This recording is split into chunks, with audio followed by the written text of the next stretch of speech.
Jean-Pierre, 58 ans, habite les environs de Limoges. Depuis une douzaine d'années, il connaît d'importants problèmes de poids. Il a presque atteint les 200 kilos. Jean-Pierre a pris la décision de se faire opérer avec l'espoir de retrouver une meilleure santé. Bonjour. Bonjour. Oui, Thérèse. Sa sœur est présente à ses côtés. Jean-Pierre est veuf. C'est à la disparition de sa femme que son poids s'est envolé. 50 kilos pris les 2 premières années, le début d'un engrenage dont il n'arrive plus à sortir. Moi, je ne pouvais plus arriver à marcher, et puis moi, je prenais toujours du poids. Plus je faisais attention pour manger, plus... et tout, j'étais dégoûté. Alors j'ai dit, il faut voir s'il n'y a pas... il faut trouver une solution. J'espère que ça va changer, qu'il puisse marcher plus facilement, faire ses courses, profiter de la vie, parce qu'elle ne peut plus. C'est plus horrible. Assise autour d'une table, il ne fait plus rien, alors il ne se dépense plus. Alors le peu qu'il mange, eh bien, ça profite, je pense, hein, c'est ça. Hein.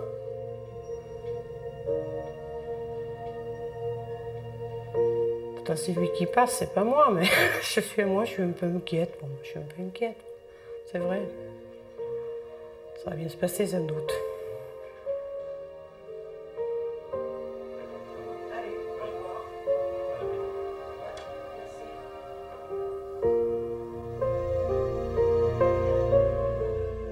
L'opération prévue pour Jean-Pierre est une sleeve. On va lui enlever une partie de l'estomac. Son chirurgien, le docteur Maxime Sodji, l'un des spécialistes les plus expérimentés de France. Monsieur Boniface. Bonjour. Bonsoir, Monsieur Boniface. Ça va? Et vous donc? Ça va? Sûr? Oui, ça va. Vous êtes prêt à l'opération? Oui. D'accord. Monsieur Boniface, vous savez qu'au-delà de la perte de poids, on vise quand même chez vous plusieurs effets favorables de l'opération. Et améliorer votre hypertension artérielle, le diabète. Vous êtes conscient que vous venez prendre un outil qui n'est pas magique, mais que vous allez y mettre un peu du vôtre pour que ça marche. Bien sûr. Parfait. Bon. Donc, pour nous, tout va bien. Et l'opération est prévue demain vers 11h30. OK? Je vous souhaite une très bonne soirée. Merci, Au docteur. revoir, monsieur. Le docteur Sodji a opéré près de 2500 patients depuis une quinzaine d'années. Comme beaucoup de ses confrères, il a constaté la nécessité d'accompagner ses patients au-delà de l'opération. Ce soir, il doit encore animer un atelier d'écriture qu'il a créé pour sortir ses patients de leur isolement. Bonsoir. Ah, bonsoir. Bonsoir. Dans cet atelier d'écriture, des patients opérés depuis plus de 10 ans côtoient des gens tout juste opérés et d'autres qui envisagent seulement la chirurgie. Ensemble, ils participent à l'écriture d'une pièce de théâtre qui raconte leur vie, leurs souffrances, leurs espoirs. Nous allons commencer la réunion. Bienvenue. Voici donc les 27 thèmes dont nous avons discuté et que nous avons donc décidé pour cette pièce de théâtre. La décision et les circonstances, qui sont ceux qui veulent s'en charger. Les complications, c'est Madame Prado. Forcément d'office, puisque Madame Prado a vécu dans sa chair et les complications de la chirurgie de l'obésité. La chirurgie réparatrice. C'est bon? Est-ce que tout le monde a un thème? Dans la salle, il y a 4 nouveaux ce soir, notamment Maude, qui sera opérée dans quelques semaines, et Peggy, qui vient tout juste d'être opérée. C'est tout frais pour nous, donc du coup voilà. On ne sait pas trop par où commencer, est-ce qu'il faut écrire des dialogues, on ne sait pas trop, mais... On va noter déjà les arguments de la prise de décision. C'est pour améliorer sa prise en charge des malades que le docteur Sodji a créé cet atelier. Il a constaté que si la chirurgie fait perdre du poids, elle ne résout pas tout. Ces ateliers d'écriture servent de thérapie à leurs problèmes quotidiens engendrés par l'obésité. Et j'observais qu'aucun de ces groupes n'a le syndrome de la feuille blanche. Et que pendant qu'ils écrivent, ils mettent des mots MOTS sur le mot MAUX. Ils oublient leur maladie. Ils sont dans un processus de création positive. Cet atelier permet de garder dans le circuit médical des patients qui ont connu des années de souffrance et en restent profondément marqués. Une sorte de groupe de parole. Alors on va faire un petit tour de table pour tous pour aborder 3 mots. Victime, responsable et coupable. Donc vous allez me dire ce que vous en pensez chacun. Qui veut commencer? Qui est prêt déjà à aborder le sujet? Victime, responsable, coupable, par rapport évidemment à l'obésité. Oui. Moi, j'aurais tendance à plaider un peu victime. Il y a près de 40 ans, on faisait faire des régimes draconiens, même aux enfants. En tout cas, c'est ce que moi j'ai vécu. À partir de ce jour-là, j'ai commencé un cercle infernal, un cercle vicieux, en fait, des régimes. J'ai commencé à manger en cachette. J'ai commencé à avoir honte de ce que j'étais, puisqu'on m'a dit « Tu n'as pas le droit de manger ça parce que tu es grosse, parce que tu vas grossir ». Et puis, tout s'est déclenché à ce moment-là. Donc, j'estime en partie être victime, parce que, enfin, moi, je suis très, très marquée par ce que j'ai vécu quand j'étais enfant. Alors, victime, responsable, coupable. Donc moi, je pense que je suis victime de ma culpabilité et responsable de mon état. Allez-y, vous devez développer ça. Moi, en fait, j'étais une enfant normale, avec une mère dépressive. Et puis la dépression a fait son travail. Ma mère s'est suicidée, j'avais 14 ans. Et puis pas de bol, quoi. Une semaine avant mes 18 ans, je perds mon père. Et à partir de là, j'ai été alcoolique juste après, à 18 ans. Je me relevais la nuit pour boire. Pour moi, être obèse, ça fait partie de... Je suis une ancienne... Je me considère comme une ancienne alcoolique, quoique j'ai plus l'envie. J'ai arrêté de fumer il y a 1 an. Ben là, je veux arrêter de grossir, quoi. Je me sens me droguer de la bouffe, quoi. Je veux arriver à faire mes lacets sans problème. Je veux croiser les jambes comme une vraie fille. Je veux mettre des talons. Moi, je veux mettre des pantalons. Je veux mettre des robes sans short en dessous parce que ça fait mal. Enfin voilà, j'ai envie d'être quelqu'un de normal. Je veux pas être une star, je veux pas être un top modèle. Je veux être quelqu'un de normal. Entre eux, les obèses peuvent se livrer sans la crainte du jugement ou des moqueries. Des prises de parole qui font désormais partie du processus de soins et qui semblent avoir beaucoup marqué Peggy. Il se dit des choses vraiment profondes et la constatation, c'est qu'on vient tous de très très loin, tous et toutes de très très loin, et quelle que soit notre histoire, je pense que l'obésité est fortement liée à d'importantes souffrances. On sait tous que le corps et l'esprit sont intimement liés.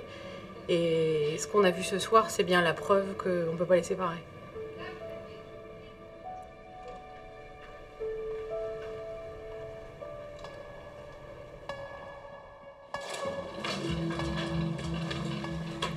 Le lendemain matin, départ de Jean-Pierre pour le bloc opératoire. Après la sleeve, son estomac sera réduit à un simple tube. La sleeve limite les prises alimentaires. Elle ne crée pas de carence, contrairement au bypass, l'autre opération généralement proposée aux obèses. Pour Jean-Pierre, comme pour tous les opérés, l'amaigrissement devrait durer entre 1 et 2 ans avant une stabilisation du poids.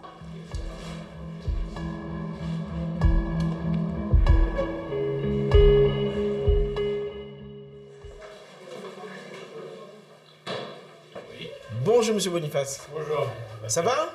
Ça va. L'opération s'est bien déroulée. Tout ce qu'on a prévu a été réalisé. Donc vous avez non seulement bien réagi pendant l'intervention, et vous réagissez très bien après l'opération. Au revoir Monsieur Boniface. Voilà, merci. Et bon courage. Jean-Pierre va maintenant devoir changer son alimentation pour accompagner les effets de l'opération. Changer ses habitudes, c'est la base de l'éducation thérapeutique mise en œuvre ici, à Saint-Thirier-la-Perche, 40 km au sud de Limoges. C'est la seule structure en France qui soit exclusivement consacrée à l'obésité. Une prise en charge innovante où l'on parle plus de plaisir que de restriction. Christelle arrive de Charente-Maritime. Elle va passer 3 semaines ici. En même temps qu'elle, une dizaine de nouveaux patients sont les entrants de la journée. Pour la plupart, ils n'en sont pas à leur première hospitalisation. C'est le cas notamment de Dylan, un jeune homme de 16 ans qui arrive de Dordogne. Sa maman ne sait plus quoi faire pour aider son fils. Dylan, lui, est immédiatement pris en charge par l'équipe. Alors qu'il est reçu par la diététicienne, sa maman se confie. Il est constamment en train de dévaliser frigo, placard. Et ça, c'est très très dur. Donc nous, on est, même si on lui dit d'arrêter, on est impuissant sur dessus. Et donc on espère ici, en sorte que ça marche, qu'en rentrant, il ne refasse pas les mêmes bêtises, remanger. Puis voilà. Avec l'obésité, c'est souvent toute la famille qui souffre. Dylan, lui, est déjà entré dans sa thérapie. Première étape, l'analyse de son alimentation. Alors dis-moi, qu'est-ce que tu manges le matin? Du pain et du beurre. Alors, du pain. D'accord. Est-ce que tu sais à peu près la quantité que tu prends? Ouais, la moitié d'une baguette. La moitié d'une baguette? Tu arrives à visualiser un petit peu les proportions? Ouais, 2 fois comme ça. 2 fois comme ça. Donc on est bien sur la demi-baguette. D'accord. Voilà. Au cours de ses hospitalisations précédentes, Dylan a perdu du poids, puis il a tout repris. Il en garde un sentiment d'échec, l'impression qu'on ne peut pas grand-chose pour lui. En fait, j'ai une maladie, donc voilà quoi, c'est incompréhensible. Personne ne peut comprendre ce que j'ai, quoi. Par exemple, si quelqu'un m'énerve, quoi, je vais directement me venger sur la bouffe, quoi. En grandissant, ça va peut-être se soigner. Peut-être. Espérons. 13 ans. Mais ce qui est mystérieux pour Dylan ne l'est pas pour son interlocutrice. La diététicienne a identifié le rapport de son jeune patient avec la nourriture. Dylan a une émotion, qu'elle soit positive ou négative, ça va générer une prise alimentaire. Et quelle que soit la qualité, la quantité de l'aliment, c'est vraiment des compulsions alimentaires qui va pouvoir essayer de travailler, je pense, avec mes collègues psychologues. Voilà. Allez, je te libère. À bientôt, Dylan. Car ici, et c'est une nouveauté, la prise en charge psychologique est aussi importante que la diététique et le sport. Au niveau mondial, les spécialistes n'hésitent plus à qualifier l'obésité de maladie des émotions. Lucille, l'une des psychologues de l'établissement, retrouve le groupe des nouveaux pour un premier contact. Nous allons aujourd'hui faire notre premier atelier qui s'intitule « Je fais connaissance ». Donc pour ça, tout simplement, ce que je vous propose par rapport à cette séance aujourd'hui, c'est que chaque personne fasse une petite présentation d'elle en mettant en avant les éléments que vous souhaitez partager avec le groupe. Christelle a beaucoup misé sur ce séjour. Elle est la première à accepter de se livrer. Moi, contrairement aux autres, j'aime pas manger. Voilà. Donc, c'est un peu... c'est un moment qui me stresse et que j'aime pas du tout aborder. Donc, Le temps des repas, vous voulez dire? Ouais. J'ai eu des compulsions alimentaires. J'ai eu. Donc ça, des compulsions alimentaires où on prend tout ce qu'il y a dans le frigo et on mange, et puis après on va vomir, quoi. Parce que on a mangé 20 tranches de jambon blanc, 2 plaquettes de beurre, 20 paquets de gâteaux, voilà. Mais tout ça c'est passé, ça y est. Enfin, moi, depuis que j'ai mes enfants, ça y est, tout ça c'est derrière. Mais c'est vrai que j'ai toujours une relation avec l'alimentation qui a été difficile, quoi. Catherine et son mari Casimir sont les doyens de ce petit groupe. Ils viennent de régions parisiennes où ils se sentent seuls face à leurs problèmes. Quand on arrive à un certain âge, on devient sédentaire, on ne voit personne. Et là, c'est un plaisir, c'est de pouvoir discuter, dialoguer avec de toutes générations confondues, en fait, quoi. C'est très bien. Je suis contente de ça aussi. Ça me fait vraiment plaisir. Et si je viens ici, c'est au moins pour essayer déjà de me remettre bien d'aplomb, d'essayer de maigrir peut-être un petit peu, mais au moins d'être en forme en partant, quoi. Un grand merci à vous tous de votre participation. Donc vous voyez une petite appréhension au départ de l'atelier psycho, premier atelier psycho avec la psychologue. Puis finalement, ça va. À plus tard. La prise en charge psychologique des patients ne remplace pas à Saint-Thirier le travail autour de la nourriture.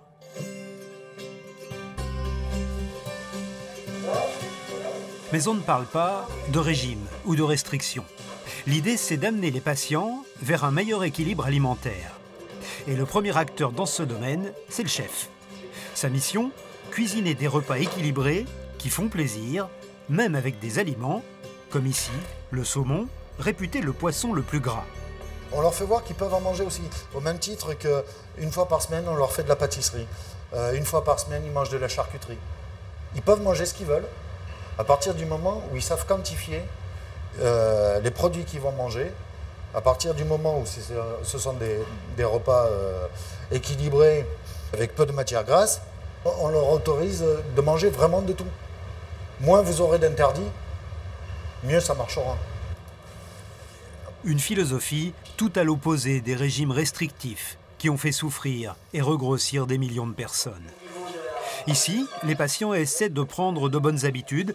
Ils apprennent à gérer les quantités, la matière grasse. Et la cuisine thérapeutique permet de les mettre en situation dans la réalisation d'un repas. Vous avez tout ça à disposition. Qu'est-ce que vous voulez préparer à manger? En sachant que, au niveau de la viande, on a de la dinde et vous avez ici plein de légumes, des courgettes, des avocats, des tomates, de la salade, des pommes de terre, des fruits, des champignons. Donc là, par rapport à tous les aliments que vous voyez, est-ce que vous avez des idées de menus? Moi j'ai une bonne idée, mais étant donné que j'ai pas de, on met pas de cubes de volaille dans. On peut mettre un petit peu de fond de volaille. Ouais. Et par contre, on peut pas mettre de vin blanc ni quoi que ce soit. On peut en mettre un petit peu, mais là on va essayer de faire pour l'instant avec les ingrédients qu'on a. Ouais. Pour Catherine, il faut que ça ait du goût. La préparation du repas, un exercice qui semble banal. Et pourtant, il fait ressurgir les vieux démons. J'ai faim, je mangerai tout ce que je suis en train de préparer là. C'est dur. En fait, d'habitude, je mange en même temps que je prépare. Et là, je me rends compte que j'ai très faim. Non, c'est pas faim, c'est envie de manger. Je me rendais pas compte que du coup, ça me fait trembler. Je suis assez... Je sens l'odeur des oignons, l'odeur des champignons. Là, Tout ça, ça me donne envie. Et donc chez moi, j'aurais mangé déjà. Avec le plat principal, Catherine semble avoir déjà bien avancé. Mais sans vin blanc et sans fond de sauce, elle a toujours peur que cela manque de goût. La sauce, elle va être pas là. J'ai un mari qui est très gourmet, et si la sauce elle est blanche, il ne mangera pas le plat. Voilà. Je mets des oignons, je mets des échalotes, thym, laurier, cube magie de bœuf ou de volaille, selon ce que je fais comme viande en fait. Hein. Puis voilà. Après, c'est les proportions. Voilà, faut faire attention et ne pas surcharger le plat en ayant cette peur que ça n'ait pas assez de goût aussi. Ouais. Mais là, je suis sûre que ça sera très bon. Catherine voudrait bien en être sûre. Pas facile de s'adapter quand on cuisine pour son mari de la même façon depuis des années.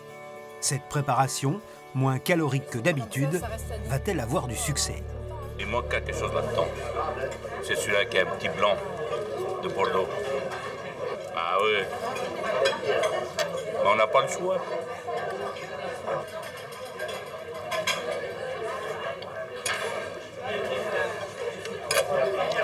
C'est bien cuit, c'est bon. Catherine n'a pas l'air convaincue. Et pourtant, les convives semblent apprécier le repas. Les assiettes vides en sont la preuve.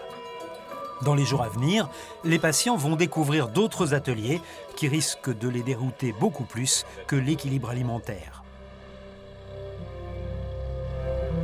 À Limoges, c'est un jour important pour une femme qui a pris la décision d'aller vers la chirurgie de l'obésité. Pour Marie-Christine, ici à droite, c'est aujourd'hui le premier rendez-vous avec le chirurgien.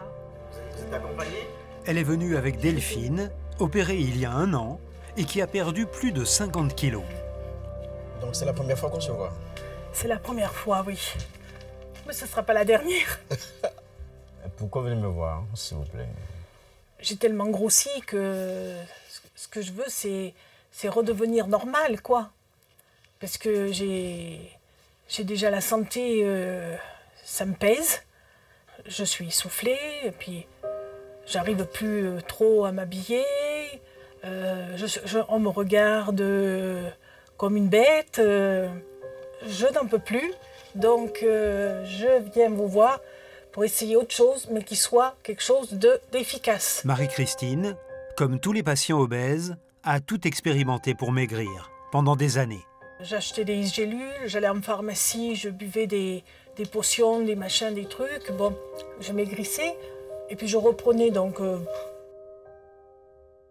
Puis à la longue, vous commencez à vous dire, mais ton porte-monnaie, à force, il en prend un coup. Et puis, ça te fait rien, au contraire, ça m'abîmait plus la santé qu'autre chose, parce que boire les potions, ça va un moment, hein, mais bon, pas toujours bien. La chirurgie de l'obésité, qu'on appelle encore chirurgie bariatrique, c'est une chirurgie d'abord de dernier recours lorsqu'on a tout essayé. C'est une chirurgie qui vous aide vraiment à changer votre comportement alimentaire. Le discours est prudent. Le docteur Sodji sait que la chirurgie de l'obésité n'est pas magique. Avec 15 ans de recul, on a observé qu'après l'opération, les malades ne doivent pas continuer à vivre comme avant. Sinon, malgré la chirurgie, il y a un risque d'échec.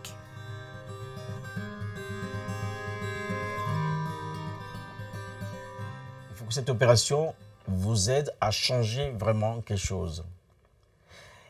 Pour ce faire, le suivi est important. Tous ceux qui sont opérés et qui ne sont pas suivis, qui disparaissent du suivi, on sait que dans 50% de cas, ce sont des gens qui reprennent du poids. D'accord ? Marie-Christine ne sera pas opérée avant 6 mois ou 1 an.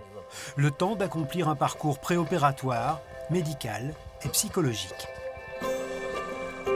Presque 18% de la population du Limousin est en obésité, 3 points de plus que la moyenne nationale.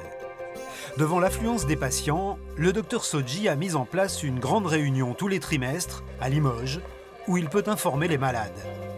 Les gens viennent parfois de loin, on retrouve même les anciennes opérées qui veulent rester en contact. À chaque réunion, c'est pareil. Il y a beaucoup de monde et il y a certains opérés, hein, parce qu'il y a mais il y a des futurs opérés et il y a des personnes qui sont dans le questionnement, dans le doute de ces opérations. Comment ça va se passer? Est-ce que je peux être opérée? Est-ce que je peux être opérée? Mais quelle est vraiment l'opération que je dois choisir? Parce que comme il y a 3 techniques, c'est un peu compliqué peut-être de prendre une décision. Des professionnels interviennent, mais ce qui marque le public, ce sont les témoignages. Je veux vous les présenter non pas sous leur nom, mais sous le nom de l'opération qu'ils ont eue et ce qu'ils ont perdu en termes de perte de poids. Il y en a qui passent, il y aura 1 an mercredi. Donc j'ai perdu 43 kilos. Donc j'ai bénéficié d'une sleeve le 3 janvier dernier et en 9 semaines j'ai perdu 21 kilos. J'ai bénéficié d'un MyPass. Il y aura bientôt 11 mois et j'ai perdu 56 kilos. Cette réunion est particulière pour les membres de l'atelier d'écriture, auteurs de Dame Obésité, une pièce de théâtre qui raconte leur histoire. Ces anciennes obèses ont répété leur propre texte et pour la première fois, elles vont le jouer en public. Le jouer, c'est revivre une vie que moi personnellement souhaiterais laisser derrière moi, mais malheureusement, non, je ne peux pas oublier d'où je viens, qui j'ai été. Et voilà, donc oui, on le vit vraiment, quoi. C'est pour nous une thérapie, aussi pour les autres, c'est leur faire passer aussi le message et pas que pour seulement les obèses, mais pour tous ceux qui peuvent être concernés par l'obésité parce que c'est un fléau mondial. Et voilà, et pour nous, ce moment, c'est de l'intensité à partager. Bonjour, madame, bonjour, comment allez-vous, quoi de neuf? La petite robe et le pantalon dans la réflexion. fait en ce bypass? Eh bien, impeccable, rien à redire. C'est un modèle très en vue actuellement, le bypass. Je dois ajouter que c'est un modèle entièrement confectionné sur mesure, du cousu main, avec couture et agrafe dernier cri. Ces comédiennes improvisées sont pour la plupart rentrées dans le projet théâtre alors qu'elles étaient encore obèses. L'atelier leur a permis d'envisager autre chose après l'amaigrissement. Une sorte de retour au grand jour, après des années passées à se dissimuler.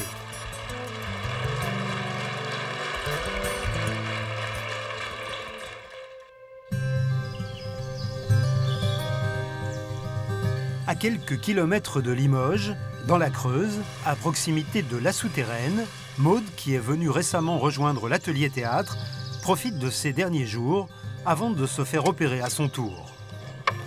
Avec son compagnon Conan et leurs enfants, ils vivent ici en pleine nature dans cette yourte qui les abrite jusqu'à la construction de leur maison. Ces derniers temps, Maude a beaucoup réfléchi à son rapport avec la nourriture. Quand je fais cuire du riz ou des pâtes, ça doit être la peur de manquer. J'en fais toujours des tonnes. Et bien souvent, quand j'ai fait à manger, il en reste des tonnes. Et les rares fois où on finit tout, eh ben, je suis frustrée parce que j'ai encore faim. C'est sûr que je préfère qu'il en reste pour être sûr que tout le monde ait mangé à sa faim, en fait. J'ai du mal, parce que j'ai du mal à sortir de table en ayant faim. Sinon, je vais manger autre chose. Non, mais j'ai beaucoup de choses à réapprendre, hein, ça c'est sûr. Et tu nous prépares? Eh ben, une omelette, bah, tu tombes bien. Parce que je voulais savoir si je devais mettre de l'eau ou pas. Donc tu as un peu plus de pommes de terre? Ouais. Oui, tu peux mettre un petit peu d'eau. Bah oui, il faut que je couvre, bien sûr. C'est bon? Si Maude n'a pas trouvé la solution pour maigrir seule, elle est très lucide sur le rôle que joue la nourriture dans sa vie. Moi, je suis très sucrée. Il y a le côté psychologique. C'est mon antidépresseur de base. Moi, quand j'ouvre une tablette de chocolat, à aucun moment, depuis des années, ça me vient à l'esprit de me dire que je mange un carré. Moi, je mange une tablette de chocolat.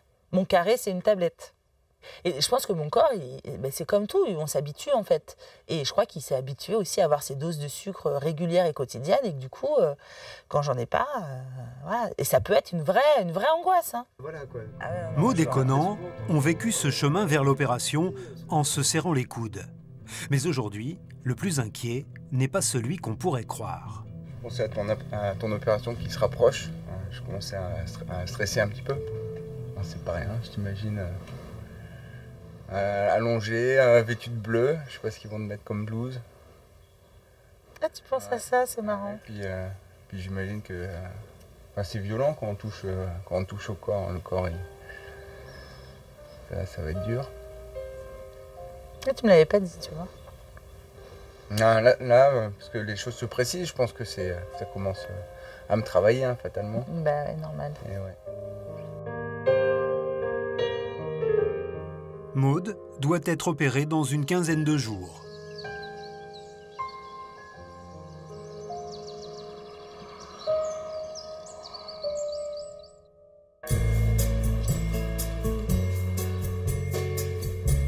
À Saint-Thierry-à-la-Perche, au centre de l'obésité, le séjour se poursuit pour le groupe de patients avec une reprise de l'activité physique. Elle est adaptée au niveau et à l'âge de chaque participant.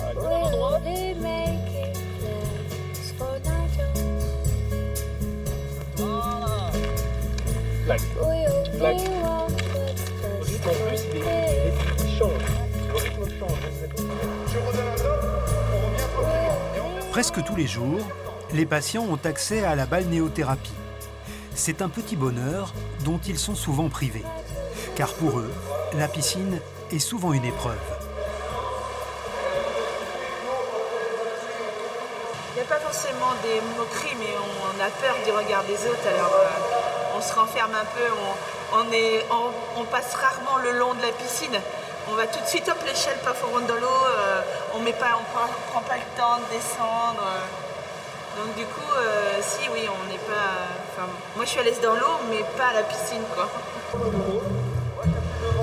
Plutôt que de souligner les limites des obèses, le sport adapté, c'est simplement leur donner le plaisir de bouger. Il y a des incapacités, mais surtout il y a des capacités. Et il faut vraiment, réellement travailler dessus.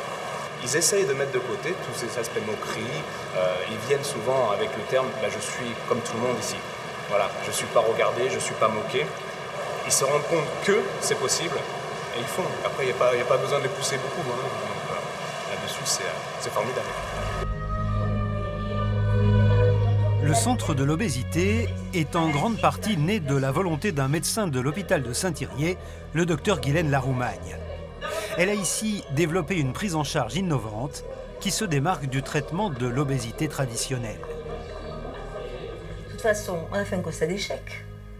On a bien vu que la diététique toute seule, ça n'aboutissait à aucun résultat.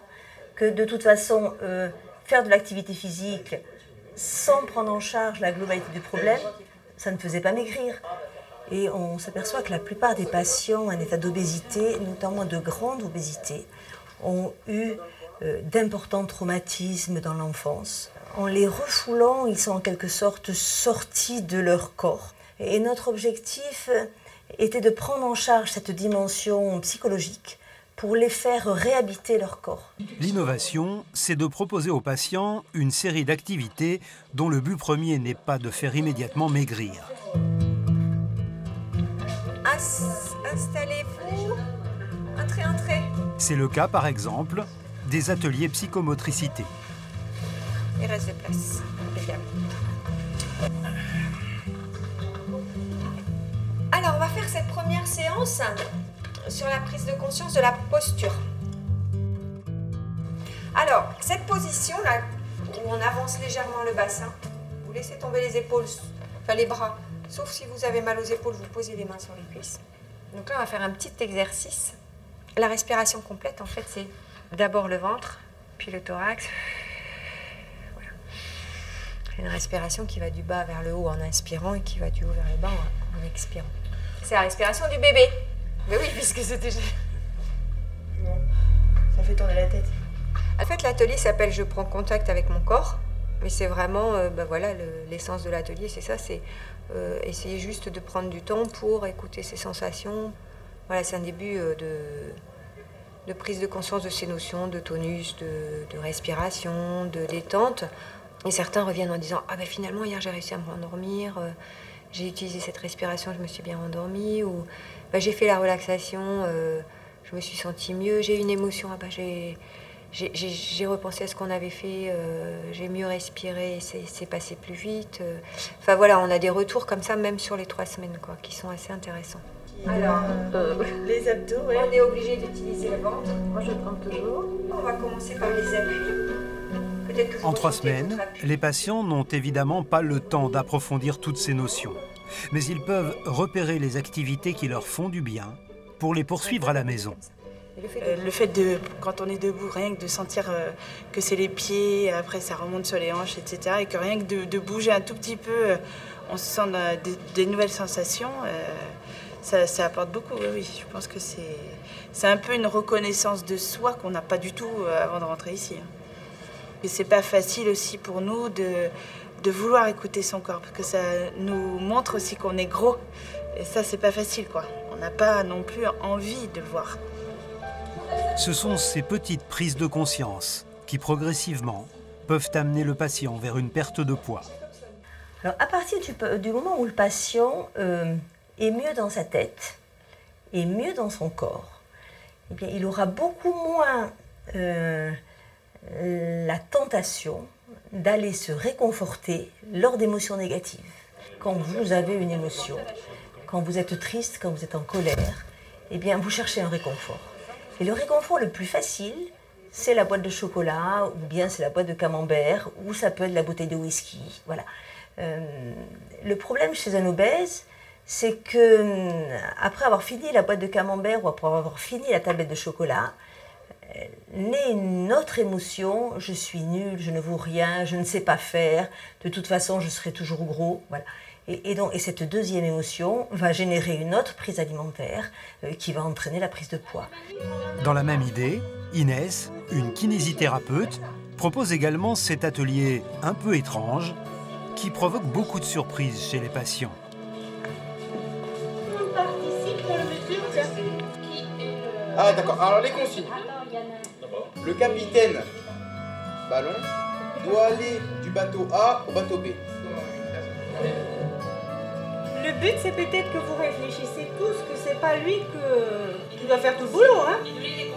Baissez. Ouais, super là. Ouais.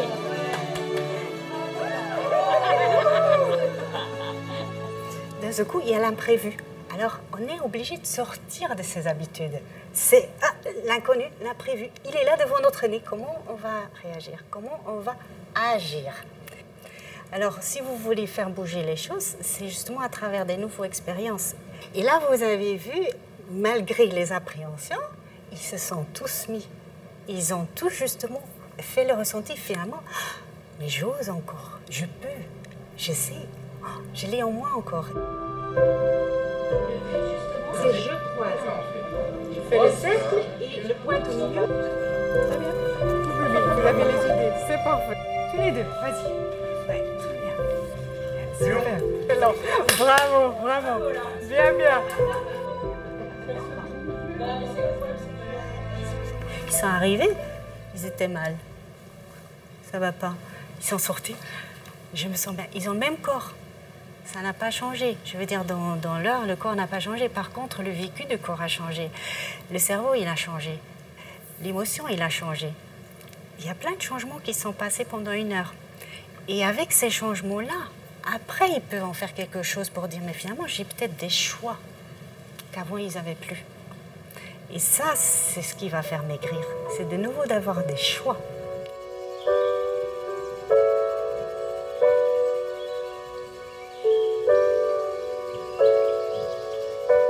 Pour les patients, ce sont 3 semaines un peu hors du temps, dans un endroit protégé, où la pression de la vie se relâche enfin.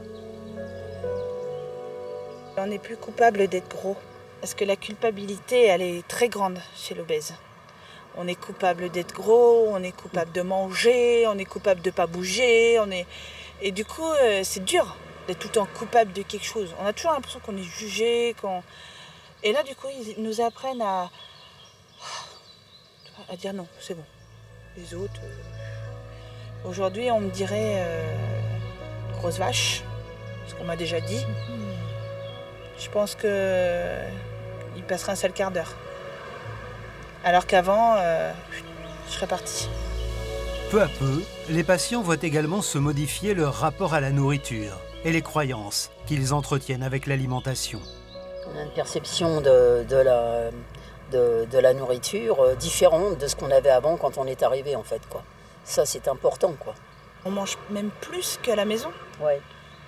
Et du coup, on se dit que c'est un peu comme une libération de se dire que le fait de ne pas avoir faim entre les repas, ça ne nous pousse pas à aller dans le frigo ou avoir des fringales. Et donc, du coup, on a un équilibre, une régularité avec l'alimentation. Et petit à petit, on se réconcilie, quoi.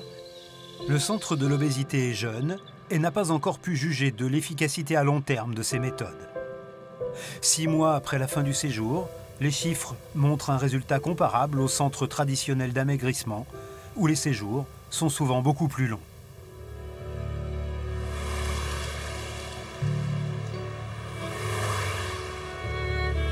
À Limoges, c'est le grand jour pour Maude, qui arrive de la Creuse pour sa chirurgie de l'obésité. Elle sera opérée demain. Elle, qui n'était pas inquiète il y a quelques semaines, a senti monter l'angoisse ces derniers jours. Oui.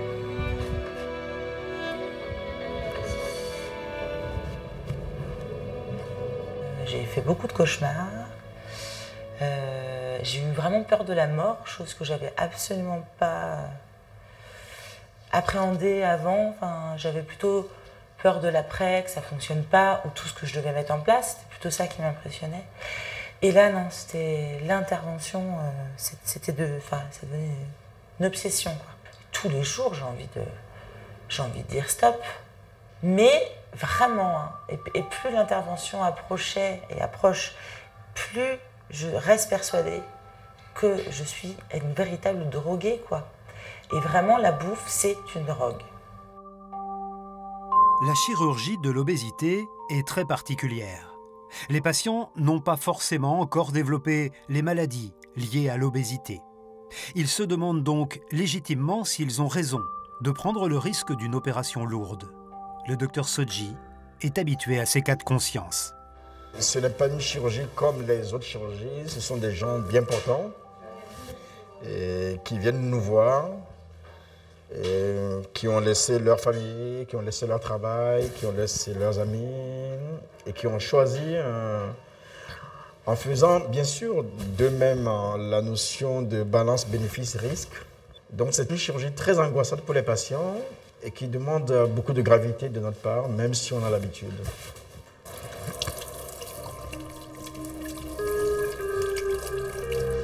La chirurgie est pour l'instant la solution la plus efficace pour lutter contre les obésités massives. La plupart des patients perdent une grande partie de leur excès de poids au cours des 2 ans qui suivent l'opération. Près de 40 000 personnes y ont recours en France chaque année.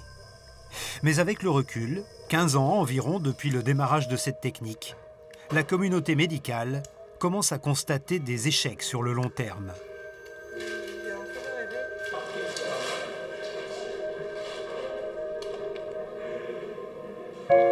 À Limoges comme ailleurs, on observe des cas où la chirurgie n'a pas donné le résultat escompté.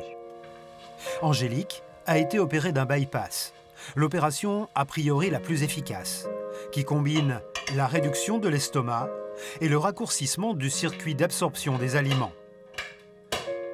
Des années après, elle n'est toujours pas sortie d'affaire.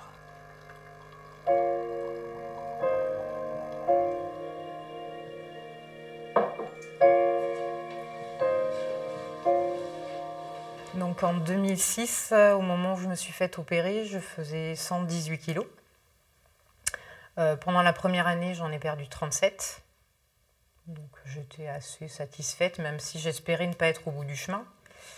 Et puis au bout d'1 an, j'ai arrêté assez net de maigrir. Et aujourd'hui, 7 ans et demi après, j'en ai repris 15. Pourtant, on se dit, on a un tout petit estomac, on n'assimile pas tout ce qu'on mange, et pourtant, voilà, la preuve est là que voilà, moi j'ai repris 15 kilos, il y en a d'autres qui en reprennent encore plus. Surtout, ce qui était plus dur, c'était le désespoir. Voilà, quand on voit les kilos revenir, c'est un gros désespoir de repartir à la case départ et de ne plus avoir de solution en fait. Parce que j'ai essayé ce qu'il y a de plus drastique à l'heure actuelle, et j'ai pas de solution derrière.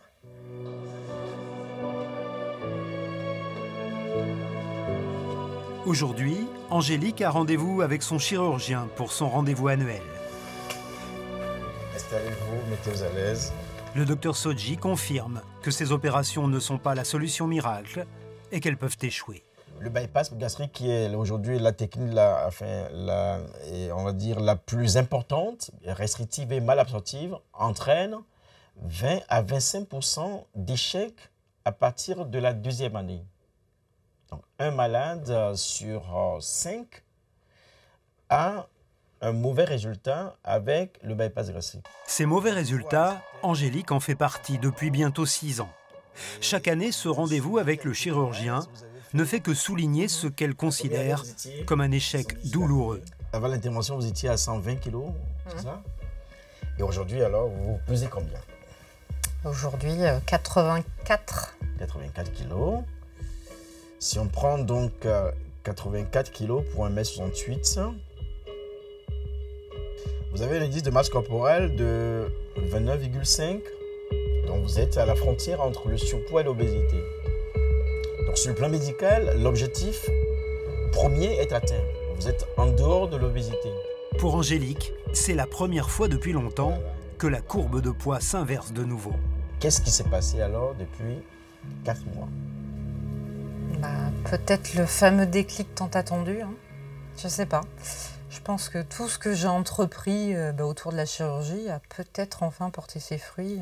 Puis savoir que c'est possible, que voilà, c'est facile la première année, mais après il faut reprendre les rênes et contrôler l'alimentation, tout ça. Au départ, on ne maîtrise pas, ça se fait tout seul. Ce qu'Angélique a entrepris, c'est une psychothérapie et la participation au projet théâtre du Dr Sodji. Elle s'est recentrée sur son suivi. Était dilaté, enfin, l'estomac était dilaté, l'intestin grêle s'est allongé. Le chirurgien, aujourd'hui, est persuadé que c'est après l'opération que les choses se jouent vraiment. Je crois qu'on arrive tous aujourd'hui à la croisée des chemins. Si on n'innove pas aujourd'hui dans ce suivi, et la chirurgie demain risque d'être brûlée sur le même autel de la déception que les nutritionnistes et les diététiciens qui nous ont précédés.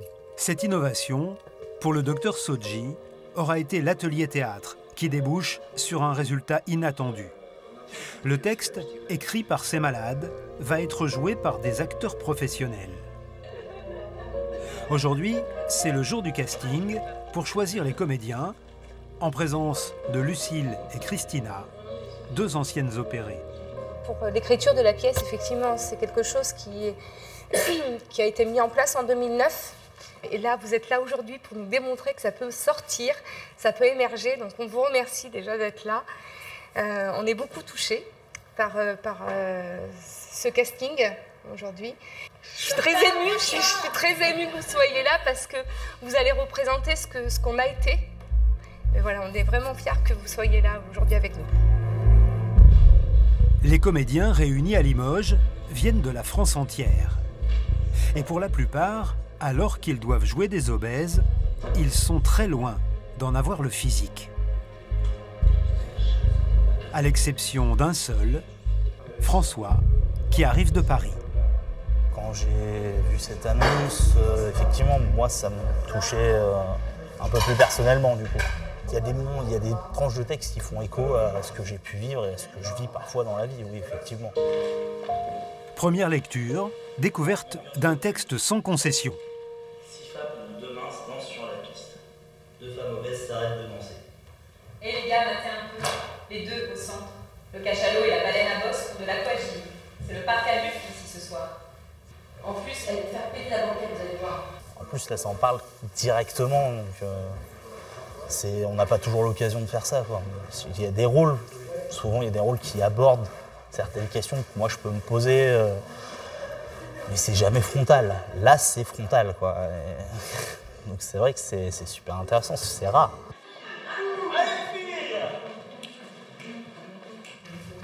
Ça prend toute la place.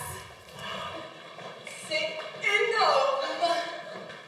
C'est bon, donne-moi de l'air, tu me colles là. Oh, susceptible en plus d'être rose. Pour les 2 patientes opérées, ce casting, c'est beaucoup d'émotions. C'est du pur bonheur, quoi. C'est nos mots qui sont joués et c'est fort, très très fort. Je me suis réidentifiée à tous ces comédiens, je me suis revue.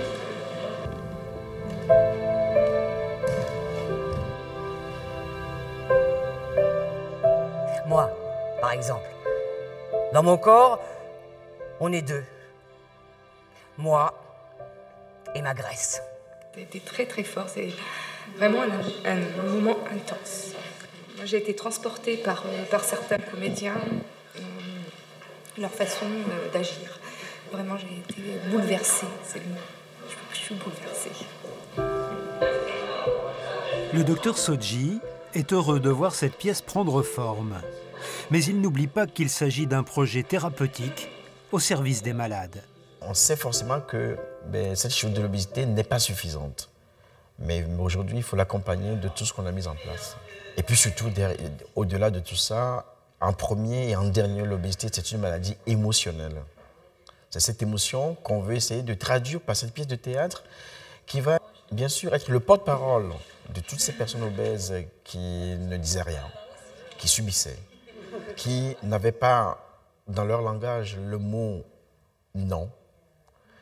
Avec l'amaigrissement, ils arrivent à dire non.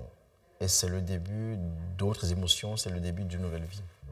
Reste que le plus important, c'est probablement ici qu'il se joue, à la clinique, où toutes les semaines, l'atelier théâtre accueille les anciens et les futurs patients du Dr Sodji. Combien d'heures par jour passez-vous devant la télévision, affalé dans votre canapé? Il faut que ça s'installe. On a besoin de la savourer, cette scène. C'est du petit lait. Une façon parmi d'autres d'accompagner la chirurgie entre personnes qui se comprennent, qui ont subi les mêmes blessures et qui s'entraident pour qu'il y ait un avenir après l'obésité. Plusieurs mois après, les choses ont bien évolué. Jean-Pierre a perdu 35 kilos en 8 mois et il continue doucement à maigrir. Marie-Christine a fait du chemin depuis son premier rendez-vous. Elle vient d'être opérée. François, le comédien, a été choisi par le metteur en scène pour jouer dans la pièce Dame Obésité. Maude a perdu 29 kilos en 5 mois. Son moral est au beau fixe et médicalement, elle est déjà sortie de l'obésité.